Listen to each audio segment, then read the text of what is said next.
Hallelujah. Hallelujah. உன் பலவீனங்களை குறித்து நீ துக்கப்படாத. ನಿನ್ನ ಬಲಹೀನತೆಗಳ ಕುರಿತಾಗಿ ನೀನು ದುಃಖ ಪಡಬೇಡ. நீ எந்த அளவுக்கு பலவீனமா இருக்கிறியோ அந்த அளவுக்கு கிறிஸ்தன் வல்லமை உன் மேல வந்து தங்கும். ನೀನು ಯಾವ ಈ ಅಳತೆಗೆ ಬಲಹೀನನಾಗಿರುತ್ತೀಯೋ ಆ ಅಳತೆಗೆ ಕ್ರಿಸ್ತನ ಬಲವು ನಿನ್ನಲ್ಲಿ ಬಂದು ತಂಗು ನಿಲ್ಲುತ್ತದೆ. மோசேயுடைய வாய் திக்கு வாயா இருந்ததனால தான் கர்த்தர் யூஸ் பண்ணார். ಮೋಶೆಯ ಬಾಯಿ திக்கு வாயா இருந்ததனால தான் கர்த்தர் யூஸ் பண்ணார். ತೊದಲು ನುಡಿ ಆಗಿದ್ದರಿಂದ ದೇವರು ಅದನ್ನು ಉಪಯೋಗಿಸಿದನು. உண்மையா இல்லையா? ನಿಜವೇ ಇಲ್ಲವಾ? உண்மையா இல்லையா? ನಿಜವೇ ಇಲ್ಲವಾ? மோசே வாய் நல்ல வாயா இருந்தா கர்த்தர் யூஸ் பண்ணிக்க மாட்டார். ಮೋಶೆಯ ಬಾಯಿ ಒಳ್ಳೆಯ ಬಾಯಿ ಆಗಿದ್ರೆ ದೇವರು ಉಪಯೋಗಿಸುತ್ತಿರಲಿಲ್ಲ. கர்த்தருக்கு திக்கு வாய் தான் தேவை. ದೇವರಿಗೆ ಒಂದು ತೊದಲು ನುಡಿ ಅವಶ್ಯಕ. கர்த்தருக்கு பலவீனர்கள் தான் தேவை.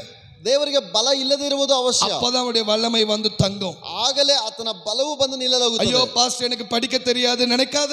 ಅಯ್ಯೋ ಪಾಸ್ಟರ್ ನನಗೆ ಓದಲು ಗೊತ್ತಿಲ್ಲ ನೆನೆಸಬೇಡ. ஐயோ பாஸ்டர் நான் ஒரு சாதாரண ஆள் நினைக்காத. ಅಯ್ಯೋ ಪಾಸ್ಟರ್ ನಾನು ಒಬ್ಬ ಸಾಧಾರಣ ವ್ಯಕ್ತಿ ನೆನೆಸಬೇಡ. மத்தவங்கள போல எனக்கு ஜெபிக்க தெரியாது, ஊழியம் பண்ண தெரியாது, வரங்கள் இல்லைன்னு நினைக்காத. ಬೇರೆಯವರಾಗಿ ನನಗೆ ಪ್ರಾರ್ಥಿಸಲು ಗೊತ್ತಿಲ್ಲ, ವರಗಳು ಗೊತ್ತಿಲ್ಲ, ಸೇವೆ ಗೊತ್ತಿಲ್ಲ ಎಂದು ಹೇಳಬೇಡ. நான் பலவீனம் தான். ನಾನು ಬಲಹೀನನು. எத்தனை பேர் ஒத்துக்கிறீங்க?